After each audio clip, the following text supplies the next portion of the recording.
오늘부터 청문회가 시작됐습니다. 윤석열 정부 첫 내각 여야가 뒤바뀐 상황에서 치러지는 청문회 가히 대전이라고 부를 만합니다. 한덕수 총리 후보자 청문회 역시 김앤장에 왔다 갔다 하면서 회전문 인사 비판을 많이 받았는데요. 고문료 너무 많이 받지 않았느냐 이런 질문 나왔고 배우자가 그림을 기업에 판 것도 질문 대상이 됐습니다. 한덕수 후보자에 관한 청문회 내용 잠깐 보시죠. 우선 국민의 눈높이에서 봤을 때 높은 그러한 수준의 봉급을 받았다 하는 것에 대해서 좀 송구스럽다 하는 말씀을 드리고요. 다른 분들하고 비교했었을 때에 많이 받았다고 생각하십니까? 적정하다고 생각하십니까?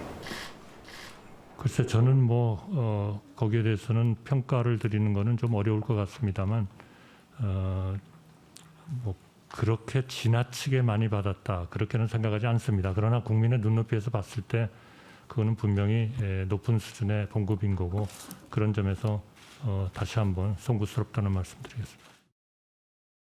네, 그래서 한마디만 말씀드리면 집사람은 제가 공직에 있을 때는 단 한 번도 전시회를 하지 않았습니다. 이런 의원님 말씀하시는 그런 오해를 받을까 봐 안 한 겁니다. 제가 공직을 떠난 다음에 2012년에 한 번, 그리고 작년에 10년 만에 한 번 한 거, 그게 전부 다입니다. 만약 저의 덕을 보려고 했다면 제가 공직에 있을 때 전시회를 했을 겁니다. 그런 적은 한 번도 없었다는 말씀을 드립니다. 예, 박진영 교수 역시 저 부분이 가장 큰 쟁점 아니겠습니까? 큰 문제 없는 것 같다. 한덕수 후보자 그렇게 얘기하는데 어떻게 생각하십니까? 글쎄요, 이 고액 자문료 문제라든가 론스타 문제, 그다음에 부인의 이제 미술품 판매 의혹 문제 여러 가지가 있습니다만은 제가 보기에 이게 구체적으로 검증되지는 않을 것 같아요. 워낙 오래 지난 일이고 그리고 또 이 김앤장 관련해서 자료를 제출을 거부했기 때문에. 근데 이거는 근본적으로 김앤장이라는 민간 기업, 특히 이제 법률적 소송을 담당하고 정부라든가 공적인 기관과 어떤 법적 분쟁을 많이 하는 이런 기관을 왔다 갔다 한 역사들, 회전문 인사, 이게 과연 공직을 다시 수행하는데 적당한가라는 근본적인 질문으로 저는 접근한다고 봅니다. 실제로 만약에 이분이 예를 들어서 삼성에 갔다가 다시 공직에 왔다가 삼성에 갔다가 다시 공직에 왔다가 이렇게 예를 들어보겠습니다. 그럼 지금 한국 사회에서 이게 용인이 되었을까요? 용인이 안 됐겠죠. 지금 현재 김앤장이라는 회사가 한국 사회에서 로펌으로서는 가장 대기업에 해당될 수도 있는 겁니다. 이런 부분에서 저는 한국 사회에서 김앤장이 가지는 사회적 지배력과 그리고 거기에 대해서 공적 관계에 대해서는 사회적 이슈로서 지금 한번 다뤄야 될 때가 됐다. 그런 생각이 들고요. 그런 부분에서 총리 후보자가 그런 회전문 인사의 중심에 있었다는 것은 저는 적절하지 못했다. 예. 이분이 저는 총리 후보를 본인이 요청이 왔을 때도 안 하겠다고 하는 게 좋지 않았겠는가 그런 생각이 듭니다. 네. 예, 신성범 의원 이제 한덕수 총리 후보자가 두 번째 총리 이제 검증하는 거 아닙니까? 그 정도로 이제 내공이 쌓인 분인데 오늘 어떻게 방어를 잘했다고 보십니까? 저는 차분하게 하는 모습은 괜찮았다. 그런데 민주당 의원들이 다들 예상했던 질문에서 좀 못 벗어나더라는 느낌은 받았어요. 예. 예를 들어 우리가 이 자리에서도 여러 차례 이야기했습니다만 공직을 그만두고 나서 왜 40억 원의 재산이 늘었을까? 무엇보다 현금이 왜 저리 많을까 했지만 보면 김앤장이라는 로펌에서 20억, 무역협회장에서 20억. 나름대로 돈의 근거는 나왔다는데 말씀하신 대로 왜 이리 변호사도 아니면서 급료를 많이 받아낸 부분인데 오늘 유일하게 설명이 하나 나왔는데 저도 봤는데요. 예. 그러니까 야당 의원이 물었어요. 업무 내역을 열람했다요. 김앤장에 적혀있는 고문 한덕수의 업무 내역. 그러니까 국제통상 상황과 주요국 통상정책 연구 분석 이렇게 돼 있더라고요. 그러니까 이런 일을 하는데 좀 더 구체적으로는 뭘 했습니까? 예를 들어서 2019년도에 비즈니스 가서 홍콩에 가서 강연한 것 외에 뭐가 있는지 이렇게 좀 더 구체적으로 들어가 주 있어야 되는데 그게 또 막히더라. 왜 그러냐면은 이것은 누굴 만났는지 누구와 갔는지 밝혀지면 형법상에 처벌받을 수 있다는 이야기에 막혔다. 그래서 조금은 구체적이지 않았다는 느낌을 받았고 전반적으로 보면 성실하게 해명은 저는 했다고 보여져요. 그 법률 범위 안에서는. 예.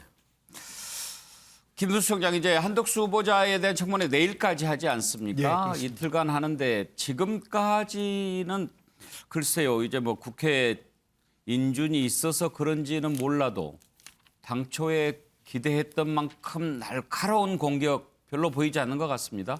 예, 뭐 지금 현재 그 가장 핵심이 되고 있는 김현장 활동은 비밀 유지라고 하는 각서 때문인데 앞으로 이제 공직자를 할 사람들이 만약 이런 사기업에서 이런 약속을 한 부분에 대해서 이제 검증할 수 없으면 어떻게 되나 이제 이런 문제가 있고요. 한덕수 총리 후보자의 경우에는 일단 해전문이 한 번 동계 아니라 이제 2번이 완성되고 있는 행태거든요. 지금 1.5를 완성했고 이제 마지막 다시 공직을 맡으려고 하니까 여기에는 여러 가지 이제 검증해야 될 게 너무나 많이 있습니다. 그러니까 지금 그 김인철 그 교육부 장관 후보자와 관련돼 있는 풀브라이트 거기에서 또 초청 부인을 초청 그 미술 전시회를 열었다는 것도 등장하고 있고요. 한덕수 그 후보자의 또 이게 재산과 이 그 부동산이 이게 학대되는 과정에서 형님과 관련이라 이런 추가적인 이야기도 나오고 있고 김의겸 의원에 의하면 본인이 전화를 안 받으니까 18번의 문자와 전화가 예. 왔다라고 하는 걸로 보면 상당히 적극적으로 이걸 해명하려고 하고 소통하려고 하는데 예. 그럼에도 불구하고 자기는 이 김현장에서 후배나 뭐 관계자에게 단 한 번도 전화 하지 않았다. 이런 것들 과연 믿을 수 있느냐. 이제 이런 이야기까지 나오고 있어서 아마 이제 오늘 물었던 질문에 대해서 내일 추가 다시 질문이 되지 않을까 이렇게 생각합니다. 예, 하여튼 그 국회의원들이 질문을 하는데도 멈춰달라라고 요청을 해도 꿋꿋하게 계속 답변하는 모습을 볼 수 있었는데 정영진 변호사 마음의 대비를 단단히 하고 나온 것 같아 보이더군요. 뭐 그다음에 사실은 제가 봤을 때는 한덕수 총리 후보자가 이제 연세도 많고 해볼 거 다 하신 분 아니겠습니까?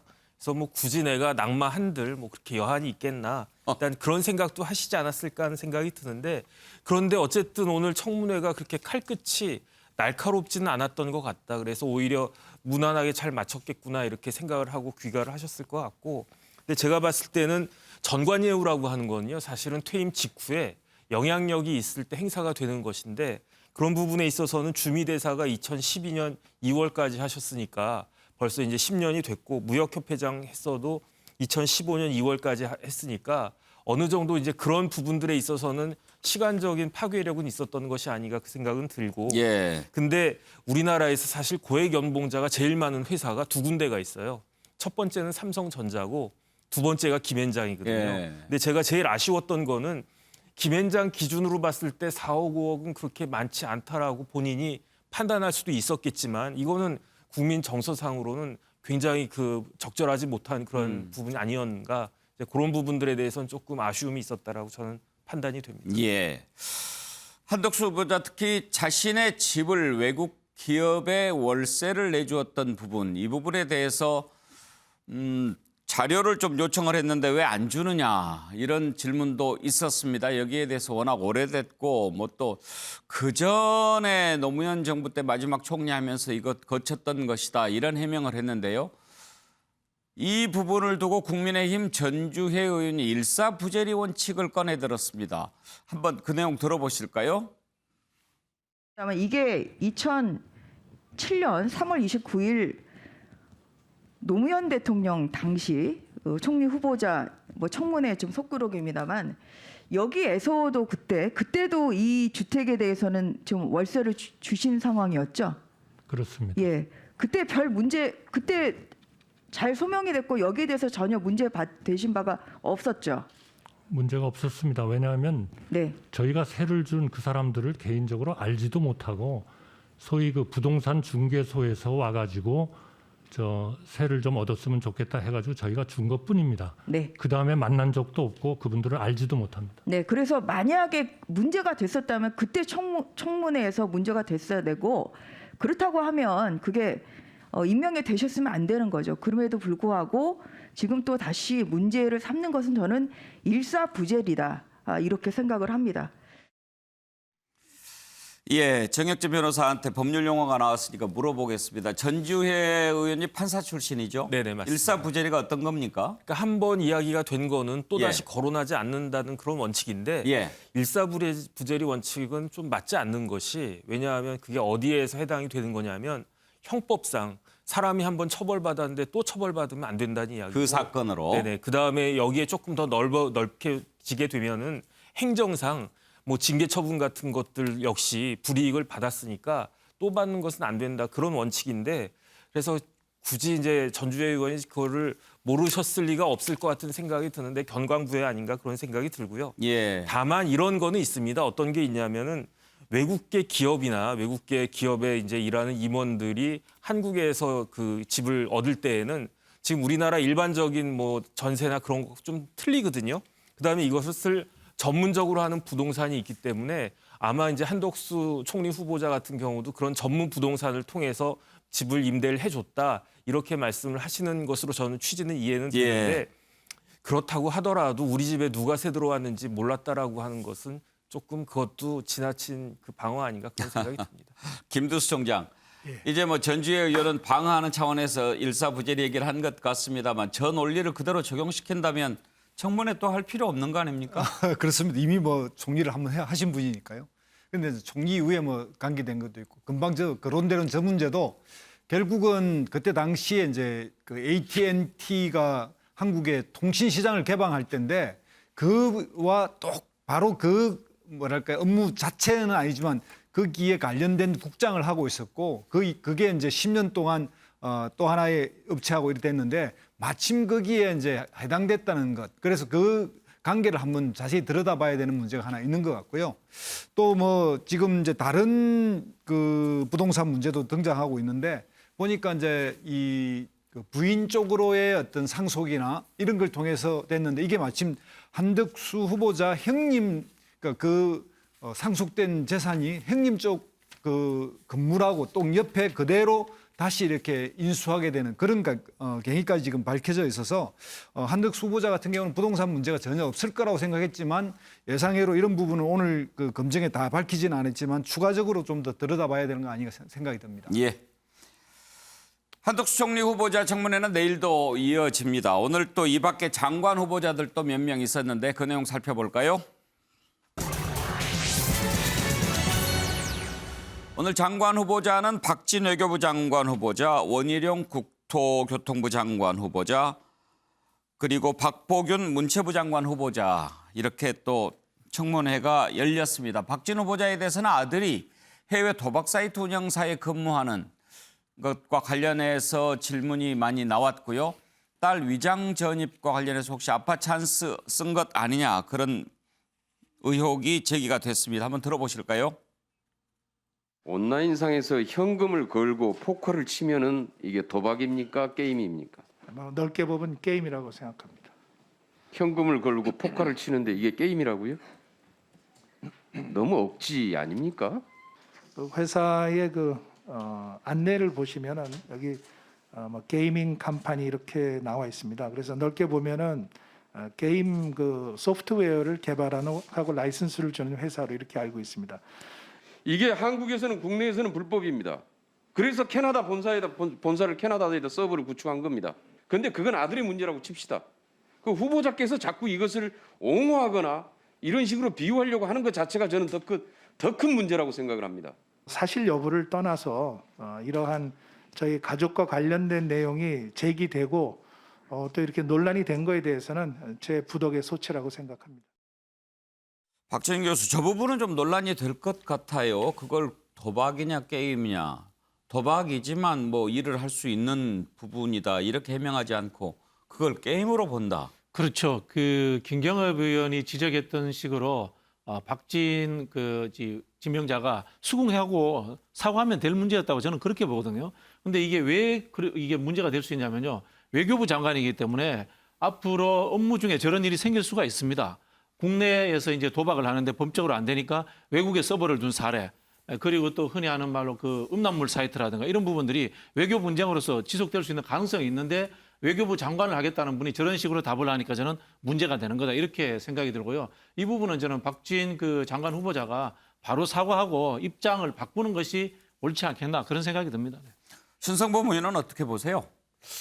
저 회사가 게이밍 컴퍼니라고 그러니까 저도 정확히는 모르겠습니다만 온라인 포커 게임을 하는 회사인지 그것을 개발해서 퍼뜨린 회사인지 뭐 이건 잘 모르겠어요. 저는 그래서 판단은 잘 애매모호하다라고 저는 사실은 여기서는 판단 불가. 내일 아침 좀 신문을 여러 개를 유심히 보고 판단하려고 지금 마음속으로 생각하고 있어요. 예, 알겠습니다. 그런데 지금 박진 장관 같은 경우에는 당장에 5월 21일 한미 정상회담이 있지 않습니까? 그러니까 말이죠. 근데 저는 이제 그런 점을 느껴져요. 저 4선인가 5선인가 하고 있으니까 사실 여부를 떠나서 이런 점에 대해서 제 부득의 소치라고 생각하는데 정치권에서 많이 쓰는 용어 있잖아요. 예. 이런 점에 대해서 약간 좀 관록은 보였다. 그러니까 의원들끼리 나 좀 봐줘라는 시간을 할 수도 있겠다 생각이 들고 또 하나는 딸의 학교 입학 위장전입 문제에 대해서는 딸의 학교 입학 때문에 했다. 이런 걸 인정할 부분은 인정하면서 깔끔한 부분도 있었다고 또 평가를 해주고 싶어요. 글쎄요, 저게 이제 김경엽 의원 질문에 넘어간 건지 그건 잘 모르겠습니다만 처음부터 이렇게 부득이 소치하고 나왔으면 괜찮았을 수도 있는 일을 그러니까요. 그걸 또 게임이라고 이야기하다 보니까 좀 꼬인 것 같습니다. 그런 느낌이 있어요. 예. 자, 원희룡 국토교통부 장관에 대해서는 어떤 의혹이 쏟아졌을까요? 대장동 일타 강사로서 저 부분을 아주 뭐랄까 날리긴 했는데요.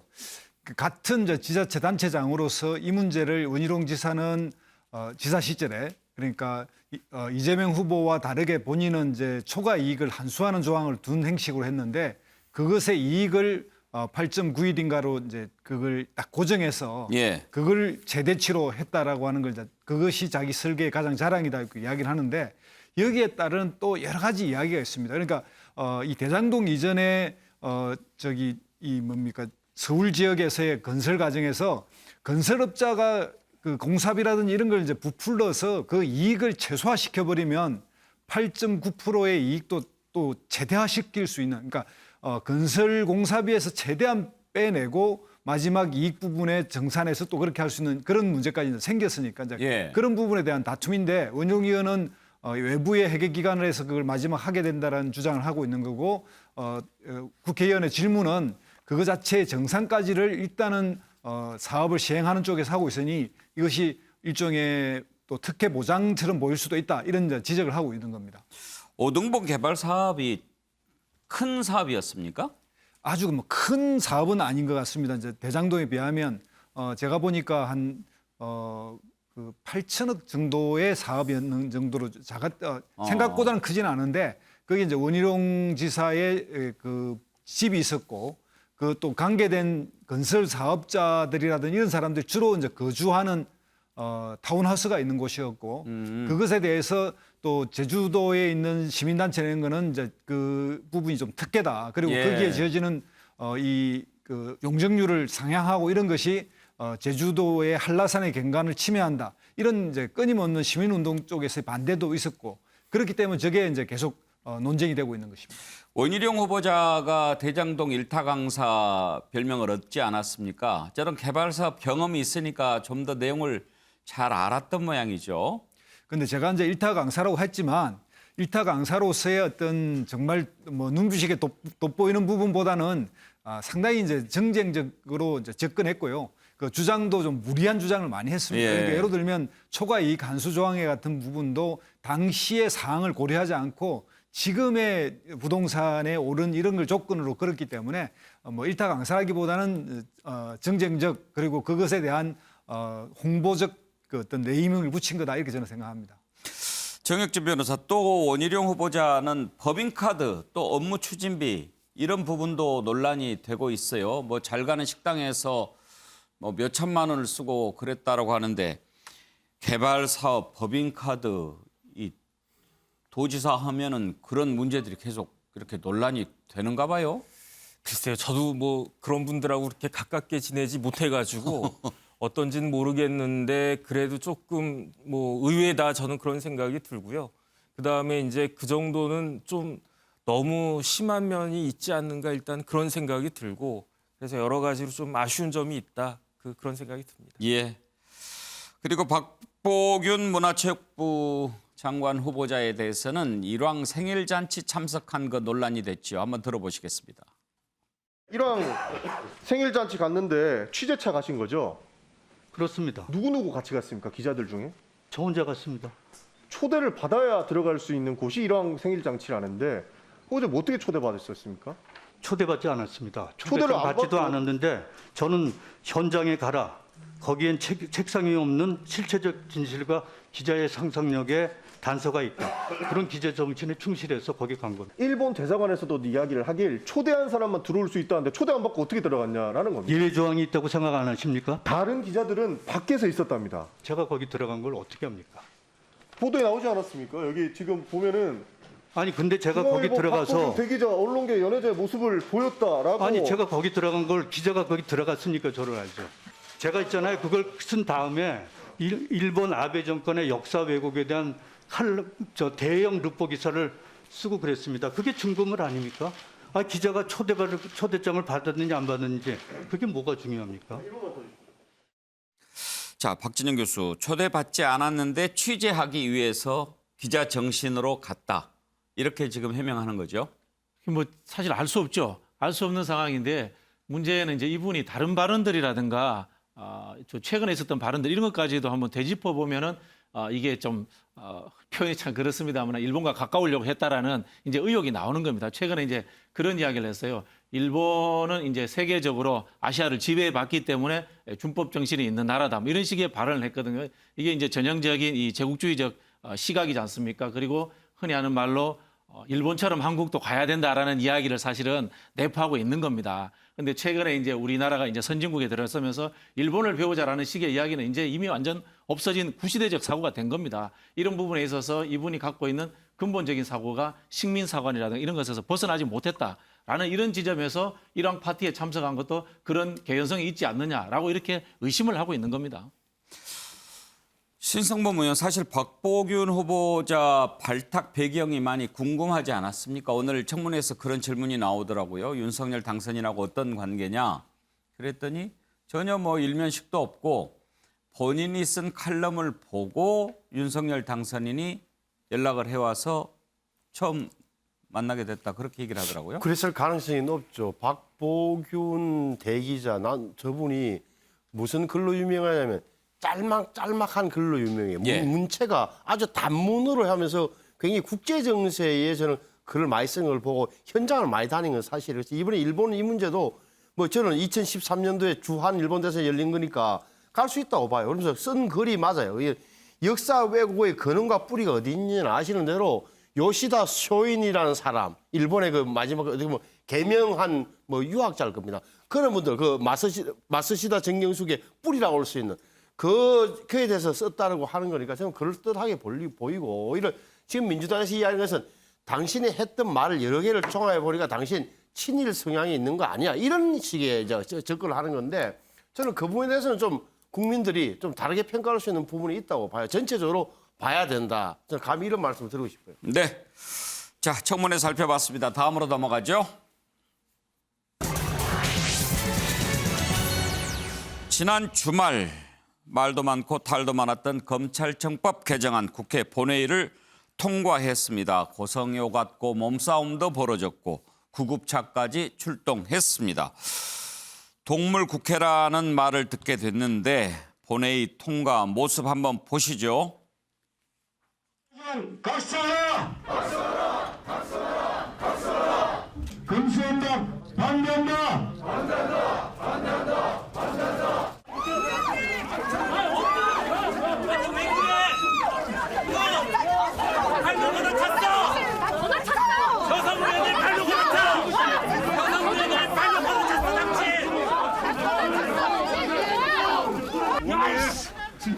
뭐야 진짜야! 뭐하는 거야? 야 사람 죽고 가! 야! 예스! 야! 야! 야! 이랬어 있어! 야! 문 열어! 사진 찍어!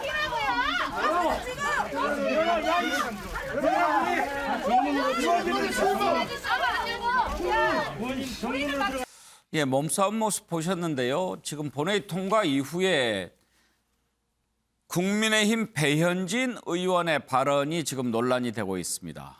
박병석 국회의장을 향해서 앙증맞다 이런 표현을 쓰고 또 삿대질하는 모습을 두고 지금 윤리위원회 해부 얘기까지 나오는데요. 도대체 무슨 발언을 어떻게 했길래 그러는지 한번 보시죠. 저희가 제발 멈추시라! 서시라 이야기했음에도 불구하고 당신의 그 앙증맞은 몸을 저희 국민의힘 의원 위로 밟고 지나가기 위해서 앞줄에 앉아있는 여성들, 구둣발로 저희 여성들을 걷어차며 용맹하게 이 국회의장석으로 올라오셨습니다. 의장님, 당신이 얘기하는 민주주의가 이런 겁니까? 말씀하십시오! 박병석 국회의장은 사퇴하십시오.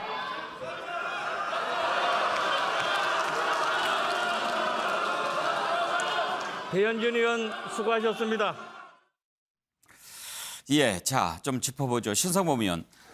일단 국회의원들이 발언하기 전에 의장이 앉아있으면 인사하고 또 나올 때 인사하고 인사하죠. 이렇게 하는데 보니까 인사도 않고 퇴장하고 그리고 이제 삿대질을 했어요. 되게 뭐 이렇게 한 손가락 하나만 하는 것 같고 삿대질이라고 하는데 손가락 5개 다 폈으니까 삿대질 아니라고 하는데 사전에 찾아보면 손가락 개수하고는 상관이 없더라고요.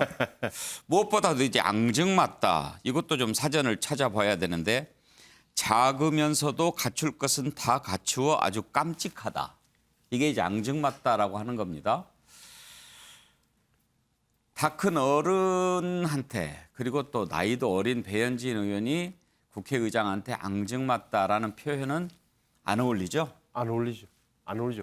지금 왜냐하면 박병석 의장으로 저도 압니다만 남성 의원치고는 키가 조금 작은 편이잖아요. 이제 그런 점에 대해서는 조금 표현이 아마 격앙된 상태에서 나왔지만 부적절한 단어는 맞는 거죠. 그러니까 당시 몸치도 작은, 덩치도 작은 사람이, 키도 적은 사람이 뭐 이런 표현을 테니까 좀 분명히 잘못된 건데 저는 이런 문제를 갖고 좀 정치 쟁점을 삼는 것 자체는 좀 저는 좀 눈에 좀 제 마음에 안 들어요. 왜냐하면 저 화면 자체도 저 이제 뭐냐면은 박병석 의장을 사회복을 못 잡게 사회적으로 본회의장에 못 들어가게 막고 있는 장면인데 저것도 그렇고 아까 저 본회의장에서 나온 배현진의 발언도 좀 그렇다. 왜 그러냐면 저거는 작은 에피소드예요. 무슨 에피소드냐?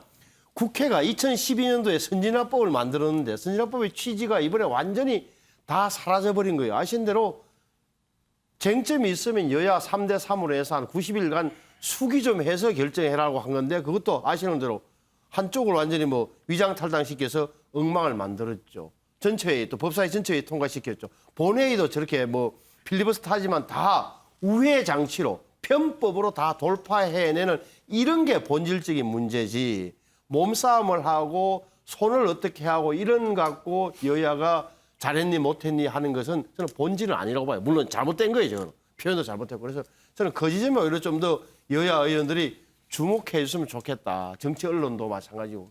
제 생각은 그래요. 정혁진 변호사는 어떻게 보셨나요? 조금 저는 뭐 무슨 의미가 있나. 예컨대 이제 이게 문제가 많은 법이다. 그래가지고 아예 그 저지할 수 있었으면 모르겠는데 저지도 못하고 다 이제 버스는 떠나갔단 말이에요. 그다음에 이제 그 앙증맞다 조금 전에 앵커께서 말씀을 하셨지만 영어로 찾아보니까 큐트란 말이 그거거든요. 근데 표현도 정확하지 않았다. 왜냐하면은 큐트라고 하는 말은 앙증맞다라고 하는 말은 원래는 좋은 뜻이거든요. 그러니까 애기들이 아 이쁘다, 앙증맞다 이렇게 하는 건데 그런 이야기를 이렇게 그 단어 선택도 잘 못한 것 같고 그다음에 이제 굉장히 제가 박병석 의장님 입장의 역지사지로 생각을 해보니까 참 참담한 심정이었을 것 같다는 생각이 드는 것이 그 국회의장 육선하셨지 않았습니까? 그러면은 이제 임기가 5월 말까지잖아요. 그러니까 전반기 국회의장. 그다음에 또 다음번에 총선 나오실까 뭐 그런 생각도 들었는데 거의 본인 정치 생활의 국회의장으로서의 그 마지막 그 순간 그 기간 동안에 이런 참 참담한 일들이 이루어지고 있다는 것에 대해서 뭐 좀 많이 이게 상심할 수도 있겠다 그 생각이 들었습니다. 민주당은 배현진 의원의 이런 발언과 행동 묵과하기 힘들다는 반응인 것 같습니다. 한번 들어보실까요? 네, 도를 넘어선 모욕적 발언을 한 배현진 의원에게 강한 유감을 표합니다. 당선인을 대신해서 국회의장을 공격한 것입니까? 무도하고 잘못됐고 어리석습니다. 국회의장에 대한 최소한의 예의도 없이 참한 손가락을 폈다고 적반하장으로 조롱하는 그 수준 역시 참 보기 딱합니다. 본회의장에서 국회의장께 차별적 발언과 인격 모독을 서슴지 않았습니다. 당선인의 입이라는 대변인의 입에 담지 못할 모욕적 언사는 우리 의회와 의원 전체의 자격을 의심케 하고 존재 의의를 부정했습니다. 박진영 교수, 민주당이 이걸 문제를 삼겠다는 건가 보죠? 문제를 삼고 뭐 윤리 제소를 하겠다고 했는데요. 뭐 제가 보기에는 윤리 제소하더라도 이게 어떤 뭐 징계가 나온다거나 그러지는 않을 것 같아요.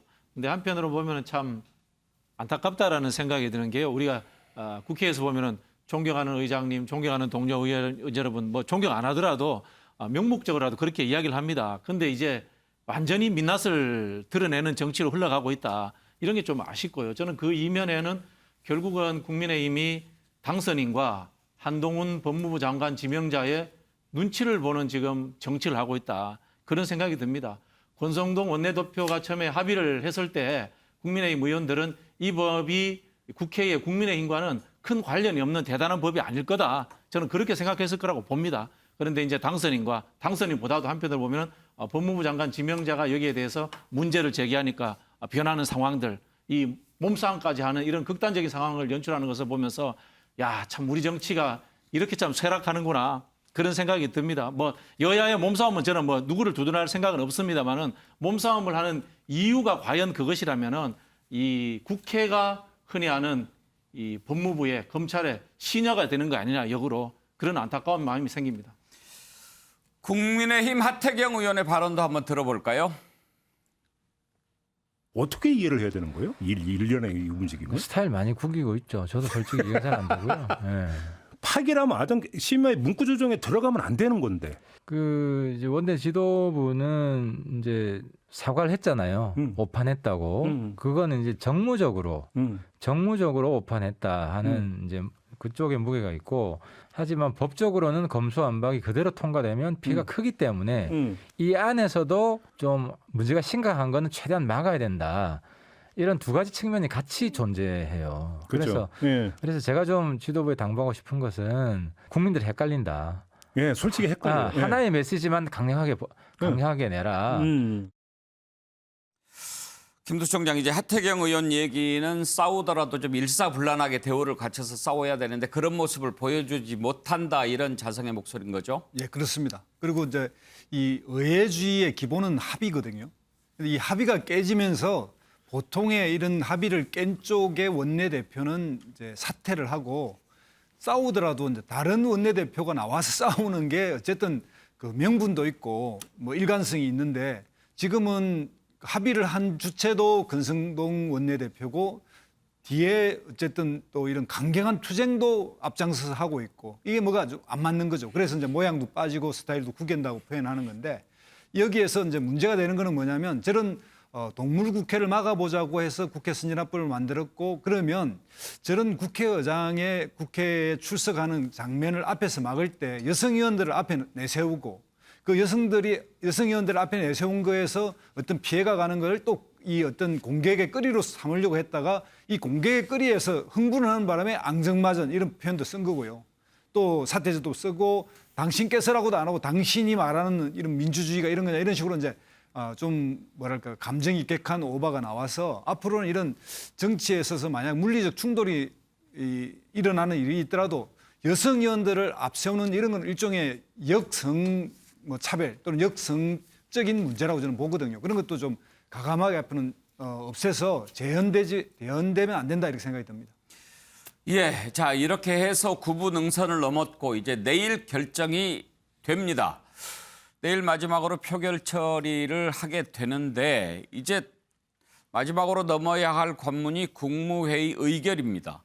내일 오전 10시로 국무회의가 원래 잡혀 있지요. 그런데 오전에 국회에서 표결을 하기 때문에 국무회의를 통과하려면 국무회의 시간을 오후로 늦추든지 또는 임시 국무회의를 열어야 하는데, 민주당에서 어떻게 하고 있는지 한번 살펴보겠습니다. 윤호중 비대위원장 당에서 청와대에 국무회의 시간을 좀 늦춰달라 연기 요청을 한 것으로 알고 있다라고 얘기를 했는데요. 아직은 확인되지 않고 있습니다. 국민의힘은 계속해서 문재인 대통령을 향해서 거부권을 행사해달라고 강하게 요청하고 있습니다. 먼저 윤호중 비대위원장 발언을 들어보실까요? 혹시 그 국무회의 개최 시점이랑 방식에 대해서 좀 평가를 뭐 요청하시거나 이런 생각이 있으신가요? 뭐 제가 한 것은 아닙니다만 당의 의사가 전달된 것으로 알고 있습니다. 이제 문재인 대통령의 거부권만 남은 상황입니다. 하지만 민주당은 꼼수 탈당, 꼼수 회기 쪼개기, 꼼수 본회의 통과도 모자라서 꼼수 국무회의를 주문했고 문 대통령 역시 동조한다는 전망이 지배적입니다. 기어이 헌정 완박의 길을 걷고 있습니다. 문재인 대통령님, 검수완박 거부권 행사는 지난 5년간의 실정을 조금이나마 덜어낼 수 있는 마지막 기회입니다. 최소한 마지막이라도 대통령다운 모습을 보여주시길 바랍니다. 저희가 연기 요청한 바는 없고요. 국무회의를 언제 열 건지는 우리 권한 밖의 일이죠. 그래서 전적으로 정부가 판단할 몫이라 보고 있습니다. 아, 그래요? 잠깐 윤호중 비대위원장은 당에서 요청 들어갔다고 기자들한테 얘기를 했는데요. 아마 그것은 원내 지도부가 했을 거다 이렇게 추측한 거로 보여지는데요. 네. 우리는 국회 일정 그러니까 내일 화요일 오전에 본회의를 열어서 이제 남은 형사소송법을 처리할 예정이다. 이 부분까지만 저희로서는 입장을 분명 밝혀왔고요. 이에 따라서 정부가 뭐 국무회의 일시를 어떻게 할 것인지는 자체적으로 판단할 문제라고 이렇게 보고 있습니다. 정혁진 변호사, 지금 문재인 대통령 거부권 행사해달라고 국민의힘이 계속 요청하고 있는데 이 법안을 무력화시킬 수 있는 뭐 또 다른 대응책이 있나요? 일단은 가장 쉬운 거는 제가 봤을 때는 법이 어떻게 제정이 되냐면 효력을 발생을 하냐면 본회의 통과하면 법이 효력을 발생하는 것이 아니고 정부로 이송이 됩니다. 그러면은 대통령은 15일 이내에 공포를 하거나 아니면 거부권을 행사할 수 있거든요. 그러니까 문 대통령이 만약에 본인이 내가 좀 부담이 돼서 공포하기가 싫다 해가지고 며칠 끌으면 대통령이 자연스럽게 윤석열 당선인으로 넘어가지 않겠습니까? 그러니까 그 공을 이제 윤석열 그 당선인에게 넘길 수도 있는데 제가 봤을 때 만약에 그렇게 할 거면은 그 시한을 정해놓고 저렇게까지 무리하게 하지는 않았을 것 같고 그다음에 이제 거부권이거나 아니면 아예 그냥 그 홀딩하고 있거나 그런 다음에는 이제 법이 통과된 다음에는 검찰에서 권한쟁의 심판을 할 수 있을 것 같은데 권한쟁의 심판. 네네. 이건 뭡니까? 뭐냐면은 이제 그 검사도 헌법에 나와 있는 국가기관이고요. 그다음에 이제 국회도 당연히 헌법기관인데 그 검사에게 대해서는 헌법 12조 3항 등의 영장 청구권이라고 하는 권한이 있거든요. 그런데 국회가 입법권을 행사해서 검사가 자신의 그 영장 청구권을 훼손당했다. 그래서 그 영장 청구권이 유명무실하게 됐다. 그러니까 그 국회의 입법권을 다시 그 제고해 달라. 이걸 헌법재판소에 청구하는 것이 권한쟁의이거든요. 헌법소원 같은 겁니까? 헌법소원하고 비슷한 거죠. 그런데 차이점은 뭐냐면은 헌법소원이나 뭐 위헌법률 심판 제청이나 이런 것들은 그 3분의 2가 돼야 돼요. 그러니까 9명 중에 6명이 찬성해야 되는데 권한쟁의만 유일하게 과반수면 됩니다. 그래서 헌법재판관 5명이 그 문제를 삼으면 되는데 근데 저는 사실 개인적으로 이게 검수완박이 아니거든요. 지금 그렇게 막 그 난리를 온갖 난리를 조금 전에 본 것처럼 그런 난리를 피워가지고 법을 개정을 했는데 제가 지금도 형사소송법 개정안 이제 내일 통과되겠지만 검찰청법 개정안 봤는데 이게 무슨 검수완박인가 일단 그런 생각이 들어서 그렇기 때문에 이게 위헌까지 될까? 맨 처음에는 그 어떻게 됐었냐면요.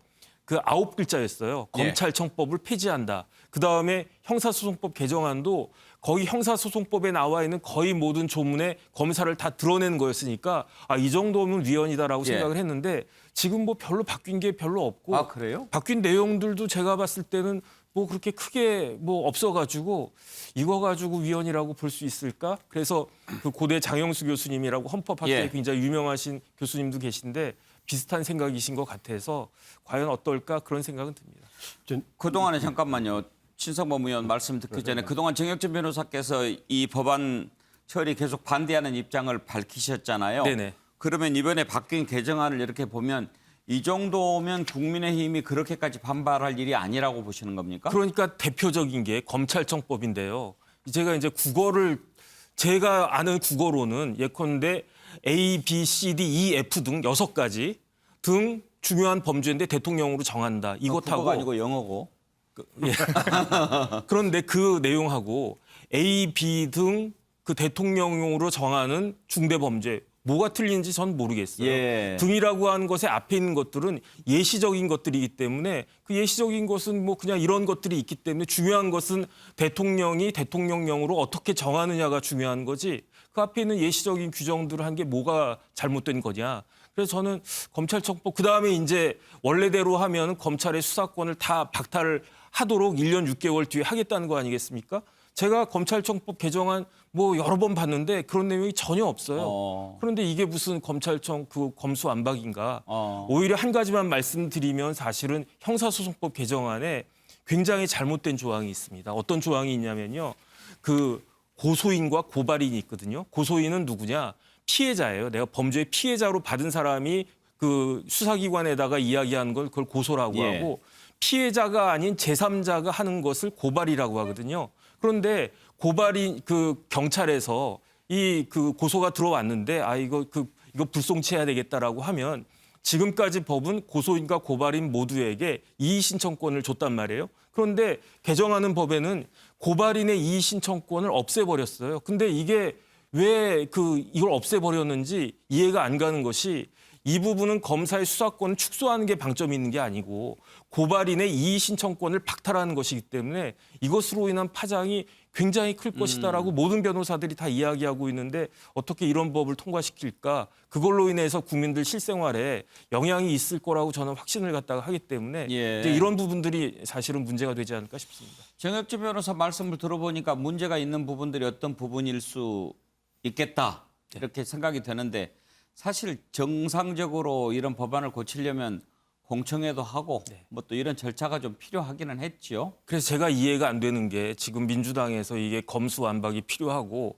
조정이 필요하다라고 했는데 1년 전, 6개월 전에만 그 진행을 했어도 이런 일, 뭐 쪼개기, 사보임 이런 일들이 없지 않았겠습니까? 예. 지금 이렇게 무리를 한다라고 하는 것이 대통령 바뀌기 전에 시한 딱 정해놓고 그걸 해야 된다라고 하니까 필리버스터도 그렇게 막 무지하게 맞고 이런 일들이 벌어지는데 그렇죠. 사실 민주당이 지금까지 뭐 했나 하는 생각이 듭니다. 예. 제가 한 말씀을 드려야 될 것 같은데요.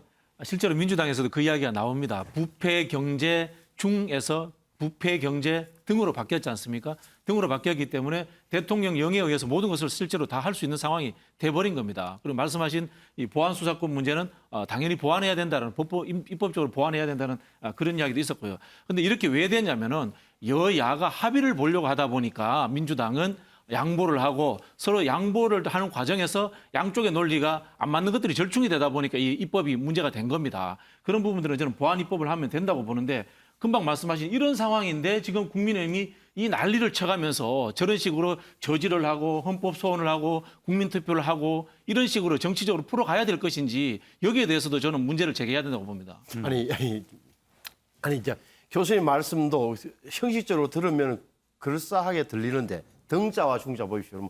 부패와 경제, 부패 범죄와 경제 사범 등 이것은 사실은 입법 취지 자체가 공직자와 공직자 범죄와 선거 범죄, 방위 사업, 대형 참사를 제외한다는 입법 취지가 반영되어 있는 거예요. 그래서 제한적으로 이미 말을 바꾸면 대통령이 영어로 그러면 공직자 범죄와 선거 범죄를 검찰이 수사할 수 있다라고 못 만든다니까요. 위에 큰 제한이 이미 발목을 잡고 있다는 점을 좀 지적하고 싶고 또 하나는 지금 정 변호사가 설명을 잘 해주셨는데 고발인에게 왜 이의 신청권을 없앴느냐 이 대목이 중요한 이유가 지금은 고소인이나 고발이나 이의 신청하면 검찰이 수사 기록을 가져가서 재조사를 지시하거나 아니 보안 수사를 지시하거나 자기들이 재수사를 하는데 고발인은 뺐단 말이에요. 이의 신청 주체에서. 그렇게 되면 이른바 시민단체들이 고발한 건 하나도 안 하겠다는 거예요. 이의 신청을 못 하도록.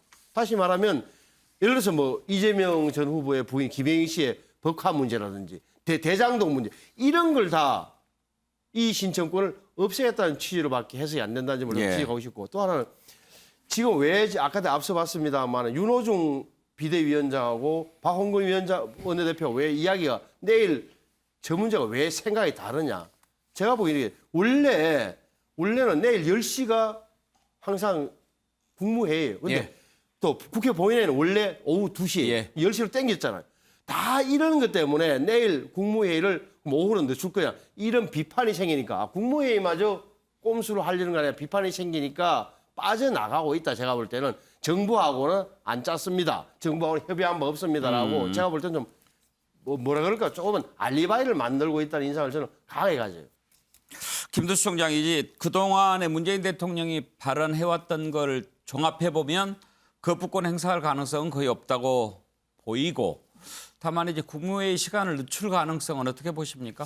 일단 뭐 거부권 행사 가능성 거의 없다고 보고요. 국무회의 시간은 두 가지가 있는데 이런 이제 일련의 이 검찰정법과 형사소송법에 관련한 부분이 하나 있고요. 또 하나는 지금 뭐 일부 언론이 나오고는 있지만 이제 사면 복권이 될 가능성이 있다면 마지막 국무회의를 연기해서 연다든가 이럴 필요도 좀 있다는 부분인데 지금 현재 이제 사면 복권이 안 한다라고 하는 일부 보도가 있긴 하지만 만약 한다면 법무부 장관이 제청하고 또 사면 심의위원회를 열어서 이것에 대해서 의결을 해서 대통령한테 최종 제가하기 때문에 이제 그 시간도 필요합니다. 그래서 약간의 국무회의를 다시 임시로 연다든가 아니면 좀 시간을 수정해서 연다든가 이 가능성은 남아 있다. 그래서 이제 지금 공식적으로는 뭐 이걸 공수와 이거 처리한다 이런 데 너무 초점을 맞추면 그러나 정부의 역할이나 이런 걸 본다면 충분히 임시 국무회의도 가능하다 저는 이렇게 생각합니다. 예. 얘기 나온 김에 문재인 대통령이 과연 마지막에 사면을 할까 한다면 누구까지 할까 이런 부분 계속 관심을 모았는데요.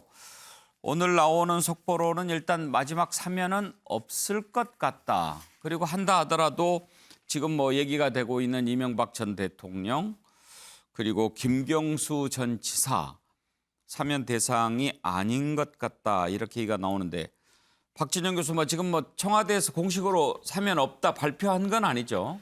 근데 이제 분위기가 그렇다는 거죠. 이 이면에는 뭐가 있냐면요. 윤석열 당선인이 당선된 직후에 이명박 대통령에 대한 사면 이야기가 이 당선인 측에서 나왔습니다. 그때는 문재인 대통령이 그 의견까지 포함해서 김경수 지사라든가 정경심 교수라든가 다양하게 흔히 하는 말로 균형을 맞춰서 사면하는 것에 대해서 검토를 했을 겁니다. 근데 이제 이명박 대통령에 대한 이 사면에 대해서 국민의힘 내에서도 반대 여론이 많은 거예요. 그러다 보니까 윤석열 당선인 측에서 더 이상 그 이야기를 안 꺼내는 겁니다. 그리고 언론에서 이슈도 되지 않고 이런 상황이 되다 보니까 문재인 대통령이 이 사면 이슈를 끌고 가기가 저는 부담스러운 상황이 됐다. 예. 이렇게 보여집니다. 신성범 의원 물리적으로 어렵다 이런 얘기도 나왔다고 하는데 물리적으로 어려울까요?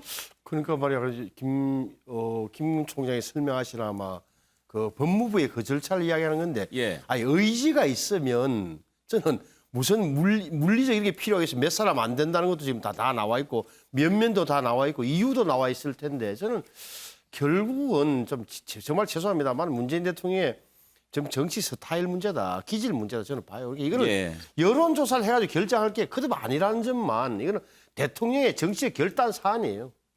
일단 여론상으로는 반대가 좀 더 반대가 높겠죠. 적어도 이재용 삼성 부회장만큼은 국민들이 봐도 그 사람은 가서 돈도 벌어와야 되고 기업을 경영하니까 거칠게 이야기합니다만 그렇게 있겠지만 나머지에 대해서는 정치인들끼리 뭐 하는 거야 이런 생각 안 가지겠어요. 근데 그걸 뚫고 어떻게 보면은 약간 여론과는 다르게 해서 또 하나의 새로운 여론을 만들어내는 게 저는 정치 지도자가 할 일이라고 생각합니다.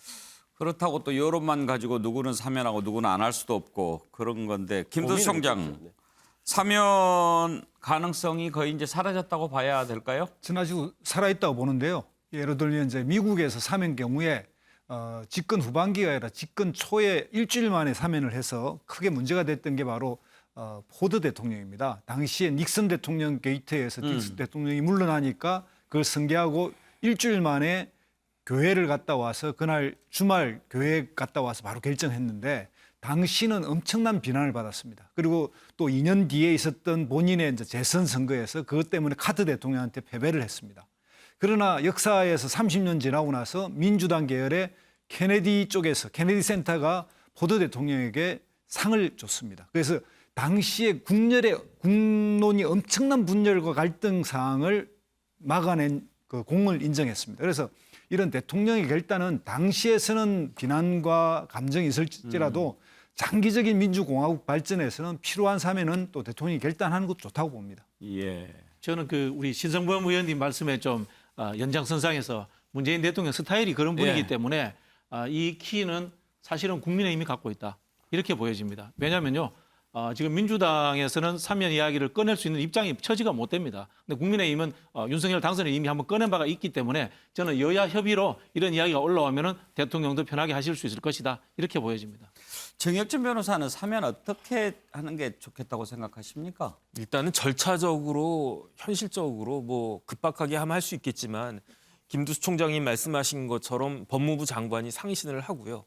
그러면 이제 사면심사위원회를 통과를 해서 그다음에 이제 국무회의를 통과해가지고 해야 되는 그런 절차가 있으니까 그러면 이거를 뭐 하루 이틀 사이에 뚝딱 해버린다라고 하는 거는 좀 말이 안 되는 것 같고 그다음에 다른 걸 떠나가지고 이제 대통령 임기 열흘 안 남지 않았습니까? 그러면 요번에 하는 국무회의가 마지막 국무회의예요. 임시 국무회의를 한다라고 해도 한두 번밖에 안 되는데 그런데 마지막으로 하는 국무회의에 저렇게 무리한 절차를 통해서 그렇게 사면을 하는 것이 이제 대통령이라고 하는 분은 더 이상 뭐 그 남는 거는 역사적 평가밖에 없지 않습니까? 그런데 이제 역사적 평가에 있어서 마지막 그 국무회의를 저런 것으로 했다라고 하는 것이 본인으로서는 그렇게 탐탁하지 않지 않을까 하는 생각이 듭니다. 알겠습니다. 자, 일단 뭐 사면은 없을 듯 이렇게 속보가 나왔는데 아까 김두수 총장 말씀을 들어보니까 좀 여러 가지 생각이 드는군요. 그러니까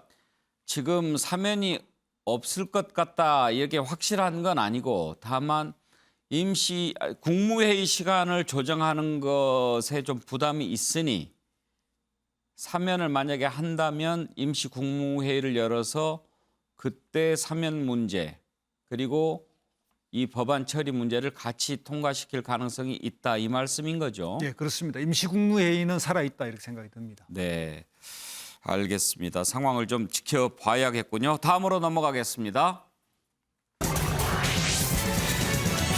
자, 이제 지방선거가 꼭 30일 남았습니다. 이번에 지방선거 날에 국회의원 재보궐선거도 치러지게 되는데요.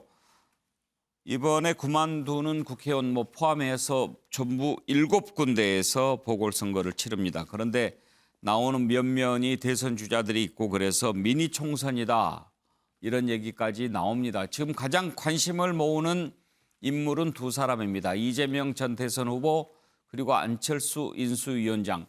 지난 대선에 뛰었던 이 후보들이 과연 이번에 보궐선거를 나올 것인가 최고 관심사인데요. 이재명 후보 아직은 결정된 바가 없다고 하지만 이번에 송영길 대표가 서울시장 출마하면서 내놓았던 인천 계양을 얘기가 나옵니다. 안철수 후보에 대해서는 김은혜 의원의 지역구였던 분당갑 얘기가 나오는데 안철수 후보 아직까지 공식 입장을 밝히지는 않고 있지만 출마를 좀 저울질하고 있는 그런 분위기인데요. 송영길 후보가 이재명 후보에 대해서 한 얘기 그리고 이준석 대표의 얘기도 한번 들어보시죠. 저는 일관되게 이재명 고문이 지난 대선 때 얻었던 1,600만 표 이상의 득표했던 국민의 마음을 이번 재보궐선거나 지방선거의 민주당의 승리를 위해 같이 참여해야 된다. 그 형태는 어떤 식으로 할 건지는 이제 공론화 과정이 필요하다 이렇게 생각합니다. 이재명 지사에 대항할 만한 뭐 거물급 인사나 뭐 탑플로 제기되는 거 이런 거 어떤 입장이신가요? 가볍게 이제 몇 분의 이름을 이야기한 바가 있습니다. 국회의원 보궐공천이야말로 굉장히 전략적으로 진행될 것이라고 이야기 드리고 원래 경선주의자로서 항상 경선을 권장하는 입장이었는데 이번에는 저희가 검수완박 국면에서도 의석의 부족함이 얼마나 우리 당에게 위험한 요소인지 잘 파악했기 때문에 무조건 이기는 공천을 할 것이고 그래서 공관위원장님과 상의를 통해 가지고 일부 지역에서는 전략 공천, 맞춤 공천을 적극적으로 활용하겠습니다. 자, 박진주 교수, 혹시 이재명 후보 쪽 최근 근황 좀 들었습니까? 그래서 아직 뭐 고민하고 계시는 걸로 이렇게 알고 있습니다. 보궐선거 자체를요? 네네네. 예, 저도 오늘 그 낮에 그 박남춘 인천시장을 만났었는데요. 예, 이제 계양 보궐 같은 경우에 이재명 그 지사가 나와준다면은 아마 인천시장 선거에도 도움이 될 겁니다. 실제로 지금 이 지방선거에서 수도권 세 곳, 서울, 경기, 인천에서 누가 두 곳을 먹느냐가 이제 승패를 가늠하는 것으로 굉장히 중요하게 아마 언론에서도 다룰 겁니다. 예. 그런 측면에서 이재명 지사가 인천에 출마하는 것은 도움이 크게 될 거다. 뭐 이렇게 봐지는 상황인데요. 다만 거기에 대해서 이제 얼마 전에 이제 대선을 치른 상황에서 그만큼의 이 여력이 남아 있겠는가 하는 뭐 그런 부분은 존재하는 것 같습니다. 여력은 남아 있을 수 있는데 이제 경기도지사였잖아요. 그리고 이제 대선에서 패배를 했고 지금 이제 분당갑보다는 계양을 쪽으로 조금 기운 것 같은데요. 만약에 나온다면. 그렇죠. 뭐 저는 뭐 이 대선 후보까지 하신 분들은 전국적 인물이기 때문에 지역구를 넘어간다면 이런 비판은 뭐 그나마 좀 덜 해당되는 것 같아요. 유승민 의원도 그렇고 우리 저기 홍준표 대구시장 후보도 사실은 이 경남도지사까지 역임하셨습니다. 그런 부분보다는 이 당선 가능성의 문제는 저는 굉장히 중요하다고 봅니다.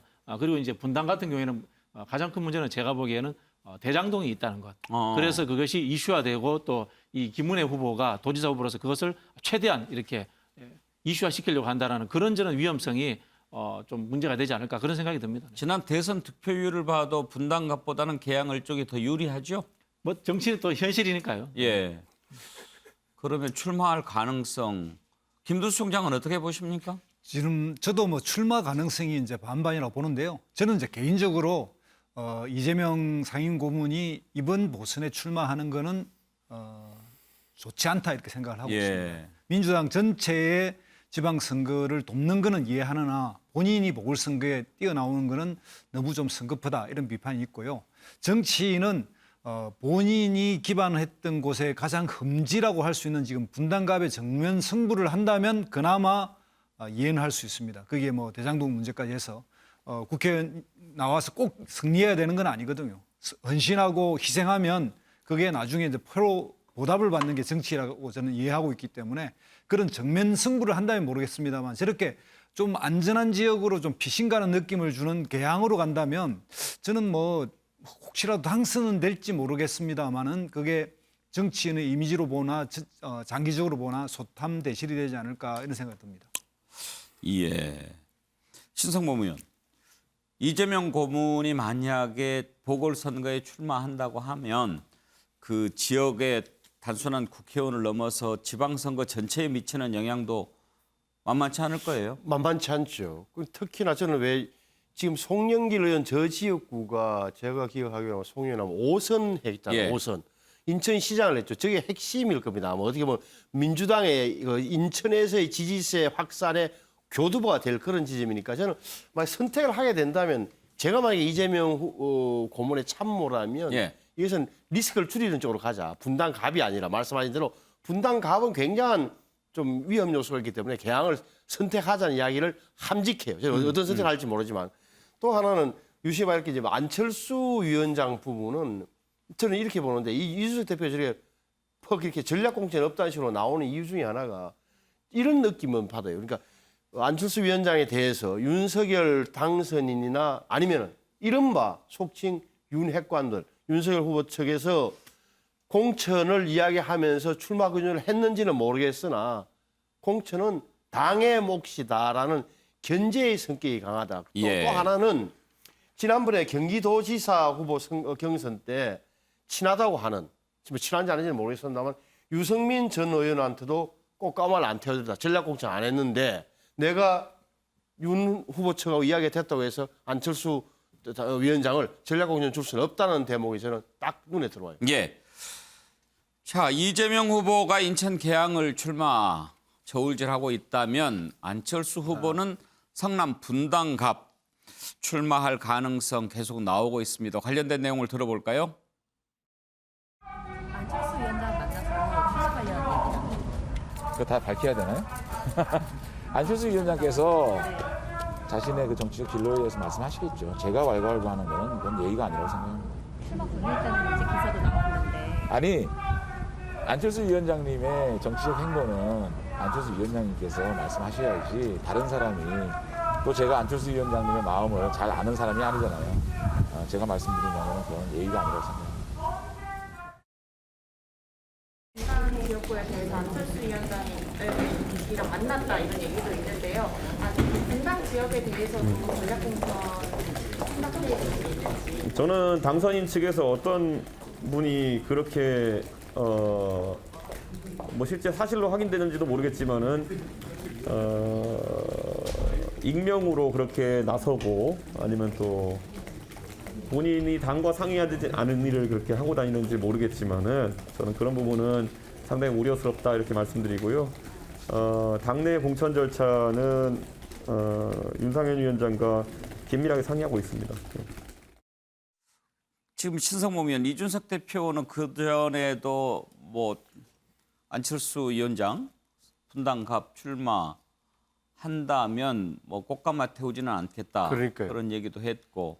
근데 지금 이제 장제원 실장은 확실하게 얘기 안 했지만 당선인이 출마를 권유한 것처럼 약간 뉘앙스가 좀 그렇게 들리지 않았습니까? 그게 표정이나 말투나 이런 거 봐서는 윤석열 당선인 또는 윤석열 당선인의 의사를 확인한 장제원 실장이 제가 볼 때는 안철수 위원장한테 출마했으면 좋겠다 이야기를 한 것 같아요. 그러니까 그분이 있는 건데, 근데 윤석 대표는 앞서 설명드렸습니다만 둘 사이에는 두 진영 두 쪽에서는 어느 정도 이야기되는지 모르지만 나는 경선 붙이겠다.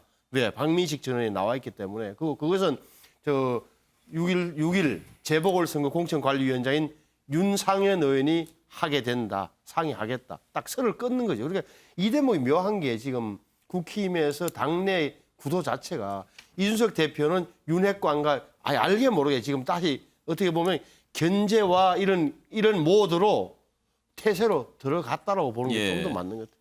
정혁진 변호사, 지금 안철수 위원장 입장에서 보면 총리도 안 맞고 그리고 이제 그 뒤에 움직임을 보면 차기 당 대표 이렇게 노리고 있는 것 같은데 그런 점에서 보면 이번 보궐선거 출마가 상당히 좀 끌릴 만한 일이겠죠? 출마 안 할 수 없지 않나 하는 생각이 드는 게요. 지금 할 게 없잖아요. 하고 있는 것도 없고 인수위원장 이제 끝났는데 제가 그 안철수 위원장이었다라고 하면 저는 국무총리 하고 싶어 했을 것 같은데 왜 안 했는지도 사실 좀 이해가 안 되거든요. 그다음에 그게 아니면 저 같으면은 경기지사 하는 게 좋겠다라고 생각을 했을 것 같은데 그것도 안 했거든요. 그래서 어떻게 보면은 그 국회의원이라고 하는 자리는 안철수 위원장한테는 굉장히 서운할 수도 있는 자리인데 그런데 그것조차 안 한다라고 하면은 앞으로 남은 그 긴 기간 동안에 무엇을 할 것인가. 그다음에 결국은 잊혀질 수밖에 없는 것이 아닌가. 그런 그 위험성도 있어서 제 생각에는 안철수 위원장이 출마하실 거로 생각을 하는데 지금까지 뭐 서울시장 때부터 최근까지 하도 예상과 다른 행보를 보여오셨기 때문에 어떻게 되실지는 저도 잘 모르겠습니다. 그런데 신성모 의원, 이번에 분당갑 출마 선언을 한 박민식 전 의원도 윤석열 당선인 법률특보 아니었습니까? 그렇죠. 그 작년 초기부터 합류한 전직 의원단에서 가장 성실하고 해서 특히나 검사 아마 후배될 겁니다. 그러니까 굉장히 당선의 신임이 높다고 알려진 거죠. 그러니까 저 외에 박민식 의원이 당선인의 의사를 확인하고 갔는지는 모르겠으나 적어도 보면 박민식 의원이 먼저 선언했는데 뒤에 다시 안철수 위원장이 나선다는 것은 결국은 뭐 경선으로 갈 수밖에 없는 구도 아니냐. 그래서 진짜 윤심이 어디 있냐는 문제가 다시 한번 나오게 돼 있어요. 박민식 의원이 윤심을 얻어서 출마 선언을 했는지는 알 수가 없을 것 같고 그러면 과연 윤석열 당선인이 안철수 대표에게 출마를 권유했을까도 궁금한데 일단 안철수 인수위원장 지난번에 공개적으로 과학교육 수석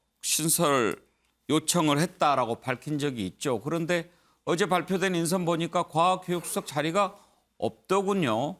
안철수 위원장 오늘 뭐라고 했는지 한번 들어보시죠. 어제 발언이네요. 들어보시죠. 대통령실 인선 발표가 있었는데 교육과학 수석이 포함이 안 됐거든요. 제가 듣기로는 지금 현재 그 자리가 150석 정도밖에는 지금 들어갈 수가 없대요. 그래서 좀 더 공사를 해서 좀 더 많은 사람들이 들어갈 수 있도록 공사를 아마 하는 중일 겁니다. 그렇게 되면 아마 청와대 조직도 좀 더 늘어나고 필요한 부분에 그런 분야들이 생기지 않을까 뭐 그렇게 생각합니다. 그 이에 대한 양해도 좀 있었나요? 거기에 대한 필요성들에 대해서는 공감하고 있으니만큼 계속 제가 그 이야기를 해보겠습니다. 자리가 없어서 수석 자리를 못 만들었다. 김도수 총장 그랬을까요? 안철수 인수위원장의 처지는 이해하는데요. 청와대가 지금 물론 옮기는 과정에서 사람을 줄이고 절반을 줄여서 150석 뭐 이런 이야기는 있지만 너무 궁색하게 자신의 그런 그게 안 이렇게 통과가 안 되는 거에 대한 설명치고는 좀 납득이 안 가는 그런 설명이고요. 아마 과학교육수석은 안철수 위원장 요청에 따라서 아주 나중에라도 좀 될 수는 있다 이런 생각이 듭니다. 네.